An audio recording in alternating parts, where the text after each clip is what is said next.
love it, folks. We absolutely love it. Welcome back. I guess we're calling it Talking Knocks. I thought the name was just a bit of a joke, but this is our Hard Knocks after show that we have tentatively called Talking Knocks. I'm Christopher Fett, your adequate host at Christopher Fett on Twitter. As we come to you, part of the Pride of Detroit POD cast, coming after every Hard Knocks episode. And we got some fun things to talk about here. This was the episode where I feel like the plot of Hard Knocks got back to its roots, and that it's going back to, hey, let's start talking about some players now. We got that against the backdrop of preseason game one and joint practices, and I think there were some storylines through the past week that I think we saw coming that this elucidated on, and we have some more stuff to talk about as well. I think we might be able to squeeze in some Lions news this week as well into this show, but for right now, we bring in Jeremy Reisman, the fearless leader at Detroit On Lion. Jeremy, did you fly the plane home? Did you fly the plane home? No, I didn't, but I was in coach wearing my Depends, so everything was good. I was going to say it's a very scatological episode. Season. Well, just this season. This is the second time diarrhea has been mentioned in this season. He starts the episode with some prop sweatpants that I think if Dan Campbell had his druthers would absolutely be caked in real dried shit. Ryan Matthews, the rock god, our senior editor, is here as well with said sweatpants.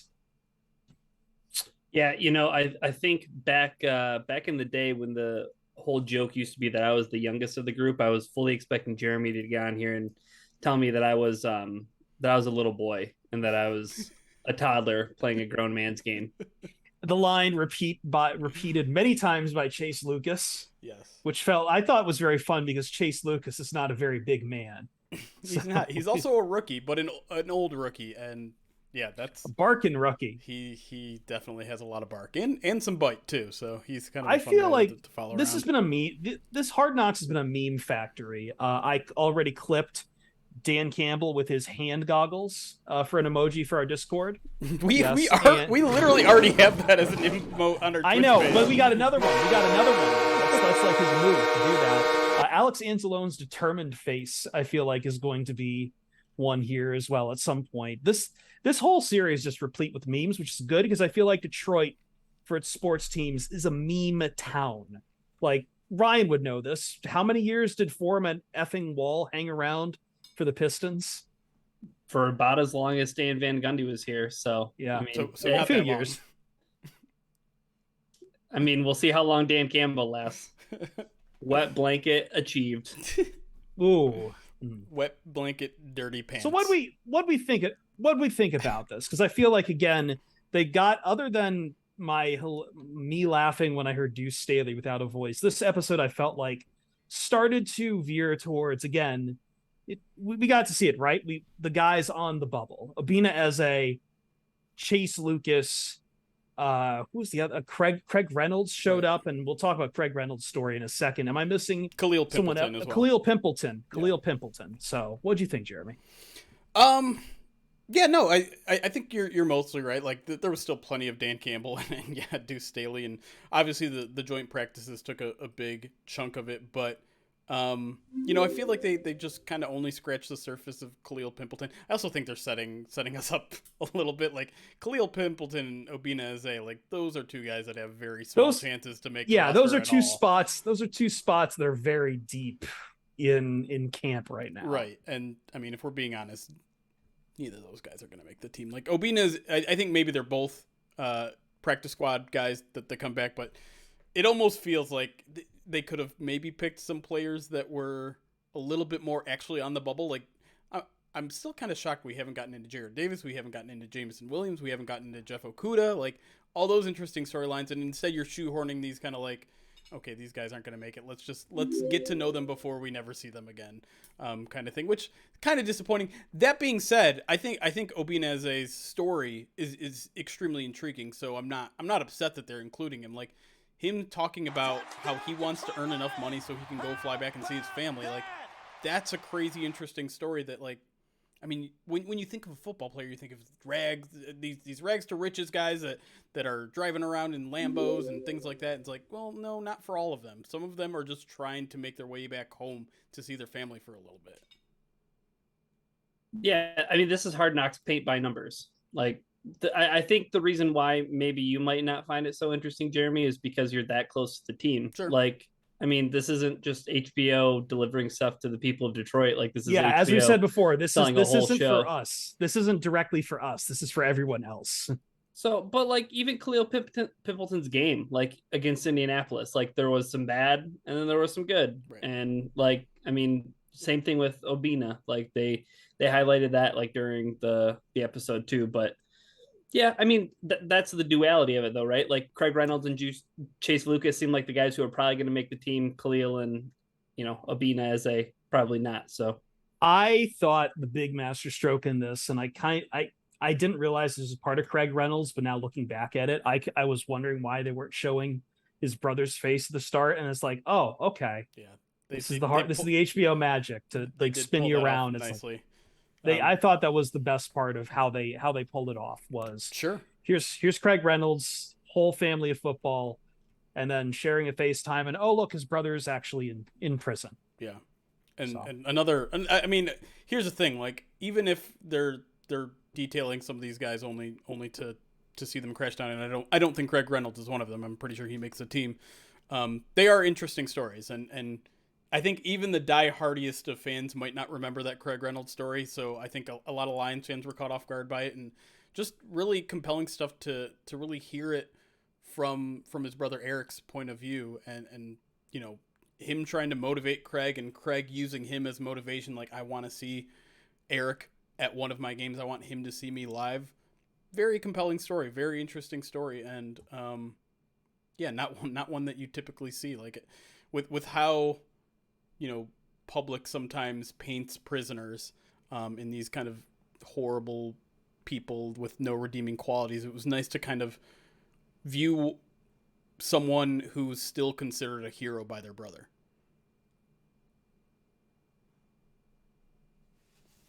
Okay.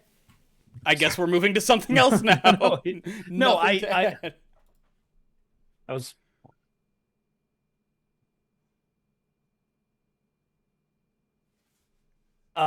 yeah, it's the running backs in total have been so fascinating for this. And I kind of feel like HBO at this point, it's been 3 episodes now without Jared Goff. I'm not going to hold out waiting for him. I think they realize that quarterback is just not a story. And also he's done this twice. So like, I think between Jamal Williams, Deuce Staley, Craig Reynolds, we've set up nicely that the running backs are this, I don't know what you call it, like main storyline for the series. And I mean, throw DeAndre Swift in there too, but it's definitely been the position that has gotten the most attention. And I love Deuce Staley not without a voice. I would like to see a whole press conference of that. Yeah. Yeah. Go ahead. I think Deuce Staley being the linchpin of everything, right? Like, I mean, he's the driving force behind everything, but then also like you don't forget about Jamal Williams any week when it comes to this TV show. Like Jamal Williams is front and center all the time. And like in a big way during joint practices, like, you want to talk about trash talk. Like he was one of the guys who was just getting into it with, Colts players. So we knew that was coming. Backs are the most interesting for sure. Yeah, we knew that was coming too, because we had seen the Zaire Franklin dust up in the middle of the week. And we had seen Jamal Williams, Zaire Franklin chipping at each other back and forth on Twitter. So I think I'm glad that was in there, because I think we were all kind of waiting to see what was going on. Jamal, although on Jamal calling for holding, but I do enjoy that the coaches are scared of him throwing the football at people. The most interesting part of that sequence is that Dan Campbell had to pull him back. Mm-hmm. Because that's not something I would think Dan Campbell would do. And he also gave that really kind of compelling speech right before practice. Like, listen, I want you guys running right up against the edge.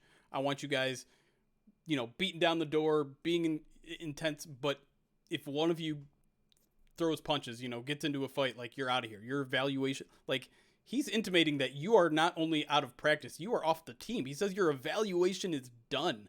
Like, wow. Mm-hmm. Okay, so he's serious about it. And I mean, I would say what Jamal Williams did was right up against the edge, right? Like, got right in the guy's face, took his helmet off, got right in Zaire's face, and no, I mean, it was interesting, and I think I think Hard Knocks worked a little bit of magic with like practice 1, they all got their butts kicked. Practice 2, everyone was great. Like that's not exactly what it looked like from the sidelines. But at the same time, like there was that kind of redemption arc that happened through that week of practices and into the preseason game. So, you know, it's a little bit of movie magic, but at the same time, I think there was really a feeling from the coaching staff that they had made progress throughout the week, and they were certainly better, especially defensively on day 2 of that practice. And I think they caught that pretty well with those 2 goal line stands that they showed. Yeah, the other thing I really liked from this episode, just a little tidbit, I guess, was Chase Lucas alerting the rest of the defense that the Colts had changed quarterbacks. He's like, defensive front. He's like, number 3 is in. Number 3 is in. He can't run. Yeah. He's like Ellinger's not in anymore. Like that guy can't move. So like Jack Cohn, I think. Yep. Yeah. He wears 3. Yeah. I just making sure. Yeah. None. I remember Jack Cohn from Notre Dame. He absolutely cannot run. So he's telling no lies there. I did also enjoy that Khalil Pimpleton gave a changed up I like that they keep going back to the rookies doing the talent show. Sure. And thankfully, I think Khalil summed it up very well for me. It's like, I ain't singing shit. Listen, if you can get I think maybe that speaks even more to how cohesive this room is, because if you can get a group of grown men to get excited over a juggler, you either are a really, really good juggler, which I don't necessarily think Khalil Pimpleton is, or you've just got a really supportive team. Well, yeah. I think in general, it shows that, look, this, I think we've honed on this before in past episodes. This is a feel good Hard Knocks. Sure. And there was, I don't know if you guys read the Athletic article that came out today about Dan Campbell. Yep. It was a very good piece talking about not only his caffeine intake, but his tobacco intake, how cold he keeps the AC at night, the teacup puppy dogs he keeps with him and everything like this. It's a larger than life character around which an entire team is pretty much revolving. And it's shown in Hard Knocks. Like I feel like every now and then Hard Knocks takes a step away from Dan Campbell, but always make sure to keep coming back to it. Right. And again, part of that is they've identified him. He's the biggest star of the Detroit Lions. I don't think the Detroit Lions have a quote unquote star in the NFL yet to the level that I think other people would know. Like we all know Amon-Ra St. Brown, and we know Jared Goff, we know Aiden Hutchinson, but compared to Dan Campbell, they are still not to a national audience that Dan Campbell is that. And yeah, I think that's one knock I have on Hard Knocks is that it will keep coming back to him. I understand why, he's the head coach, but it does limit how far afield that Hard Knocks can really take this series. And with, I think, 2 episodes left, I believe, we will see how much farther they get afield, but there's not much time left to really do it. What did you guys think of his little prop stunt, little dirty pants thing? He likes that. I've noticed 2 things. 1, Dan likes his props, and B, Dan loves O&D. As something exciting happens, and he just yells O&D. I couldn't stop staring at his nose because it had white powder all over it. Like, I mean, that was just like obvious, and it was like it. Here's the thing, though. Chris just said that Dan Campbell is the most recognizable star of the Detroit Lions. When you look that good in a t-shirt, you should be the most recognizable star of the Detroit Lions. I mean, Frank Reichs thinks he can still suit up and get out there. I'm not simping for Dan Campbell right now, but I'm just saying that guy is so jacked. And I know that the comedian that they brought in, who I thought, I'm not trying to be too critical, but like a lot of his jokes. I'm with you. Dude, totally a lot of his jokes were like, oh, your coach looks like Hulk Hogan. Oh, your defensive end looks like Justin Timberlake. Why did that on how people look? Why did that sequence go on as long as it did? Was there like some money passed between HBO producers and his party or something? It went on way too long. I'm sorry. I don't want to go to comedy shows with you guys. I thought he did fine. I thought the line about Dan Campbell and his down ups, Like, oh yeah, That was funny. That was funny, right? No, it was fine, but it went on for a really long time. Him saying like, he like doing half up downs. He was doing yoga at the end, Right. saying he was doing more downward dog. Than he said, was, "Oh my wrist." No, man, you're just old. Yeah, no, that was funny. I don't know, like they could have got Harry Morose to do it. Oh, wow, he's getting a shout out on our podcast. No, I also thought it was just kind of interesting. Like, you bring a comedian with you to Indy to kind of just loosen things up a little bit. Like, that's kind of a neat idea. Well, it doesn't sound like they could leave the hotel, so they were probably bored, so they had to bring an entertainment show. I'm sure. Sure, no question about it. But I want to go back to the Dan Campbell speech a little bit, the Gene speech, the dirt speech, because by the way, that man has, if he ever leaves football, he's got a career in motivational speaking. Sure. Just, yeah. With those kind of props and everything. Right. Because like, I did think it was a little hokey, like in terms of, but that's the Dan Campbell experience, right? Like, Dan Campbell's got a little bit of corniness to him, and not everything he says is going to land, and not everything he says is going to make perfect sense, because that's just like silly little Dan Campbell. But the words behind it, again, like, it's the words, man, because it's hard not to get hyped up about it, where he's like, man, like, I see us. I see, like, we are this close. We're improving everything. The last thing we got to do, the last little bit of dirt we got to get out of our pants is just like the David Blau fumbles at the end. Like, and again, like, he's trying to be careful enough not to point out individual players, but it's just like, yeah, I mean, that makes a lot of sense. And in some cases it's true of a lot of teams, because games in the NFL are typically decided by one or two plays. But he singled out Chase Lucas, not getting the interception. Right. Yeah. So like, so he wasn't just putting out one person. Right. Yeah. But I think it is kind of a salient point that we're starting to see everything come together. But until you get through that last part where you guys can consistently perform in crunch time, this team isn't going to win as many games as they want to. And I mean, we coming out of the Indianapolis game, I don't know if I feel a lot better about the Lions' late game scenarios. I mean, they gave up a big touchdown with 30 seconds or whatever to go. And yeah, if that was a regular season game, they would have like tied the game, not. But that's also third team. They ran a draw play with 20 seconds left on a 2-minute drive. Oh, well, we don't need to bring that up Okay. again, but yes. But I think yeah, go on. I was gonna say, I think to Jeremy's point though, like, maybe they keep that entire speech in there because it helps bring the whole episode full circle when they come to the end. And Dan Campbell's like, that's what I was talking about. Like, I don't care about the play that happened before where we gave up the touchdown. Right. We can clean that up. We made the play that won the game. Like, we went and won the down. True. And I think that went to Dan Campbell's like overall point that he was making. So I don't know. I agree with you. Like, I think like you take the hokiness, you take the sentiment and the emotion behind what he says, you add it all together and you get Dan Campbell. And I mean, it's the Grand Prix race car helmet. It's the it's the everything, right? Like, yeah, it's basically it's modernized. It's authenticity, man. It's modernized Al Davis. Just win, baby. And I think that the Indy game was interesting, just if only because I agree with Jeremy. It was a sloppy game overall, and I don't think I feel too good about the Lions after that. But in the case of hard, sloppy finish, I thought it was actually a pretty good game from the team. Just so it's for out there the case. Okay. Don't act so panicked. In the case of Hard Knocks, the win did like work perfectly narratively because it set up, differentiations, the redemption versus last episode failing. We've had once again 2 games ending in the final seconds. So that's and a redemption arc for David Blau a little bit. Like not as dramatic by any means, but didn't really focus on him that much. But yeah, there was that in there throwing the touchdown to Tom Kennedy. I know some people have asked why Tom Kennedy isn't part of these episodes, but I think they've got their quota on. I'll give you a hint as to why. He's not good with the media.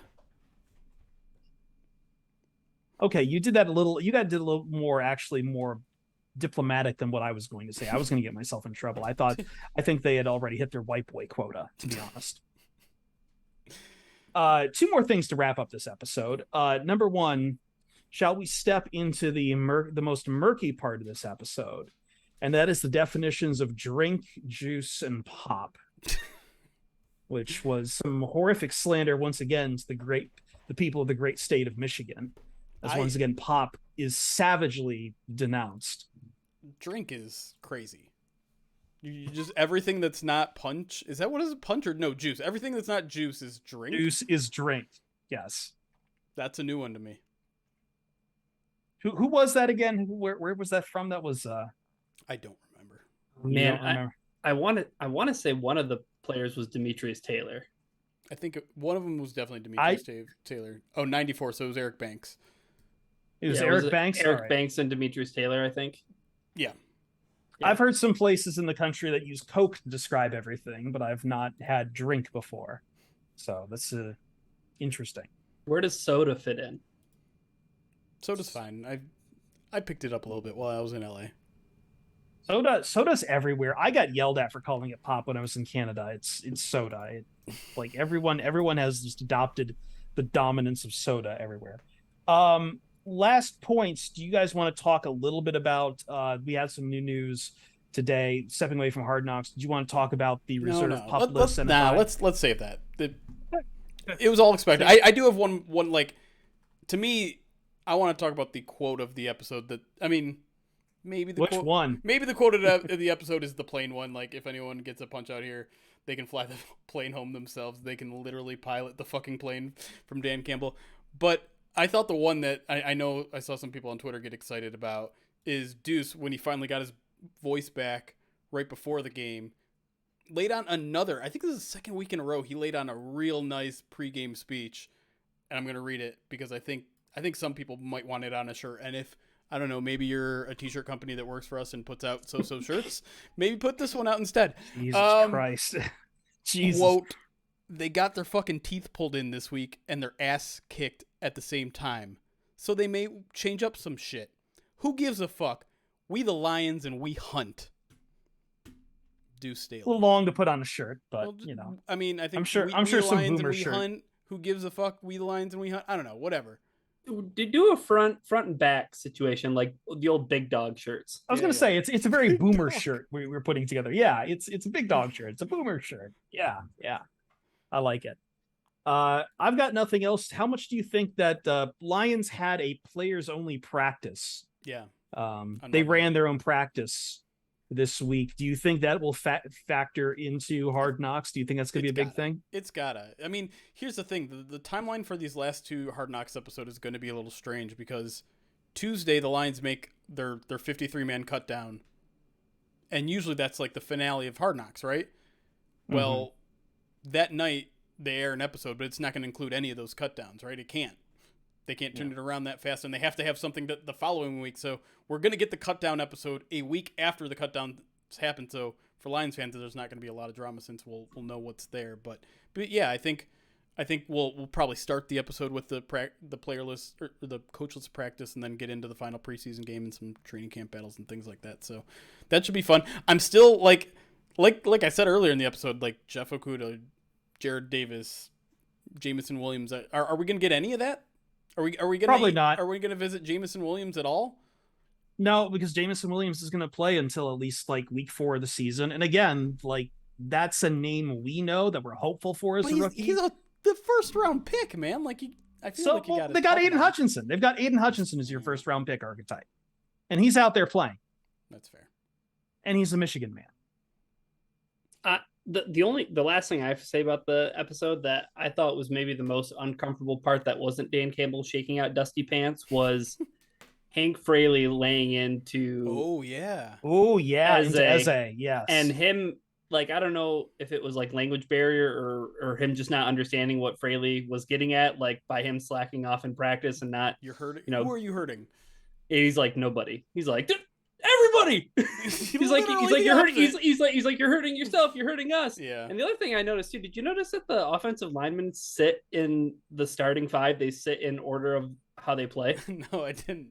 Yeah, it went Sewell, Vaitai, Ragnow in the middle, who like as Fraley's like laying into Eze, like Ragnow's kind of like looking around, like he's like, oh man, hey, we had an uncomfortable. We had an uncomfortable Malcolm Rodriguez last week, and now it's uncomfortable O-line this week. It's true. Just really got to get that on camera. I feel like we have to talk Rodrigo. Like there has to be a Rodrigo More Rodrigo. segment. More Rodrigo. Which again, you get your rookie over there. But just like no one else is having more fun out there than him. He's just like he's a kid in a candy store out there. What was his line this week?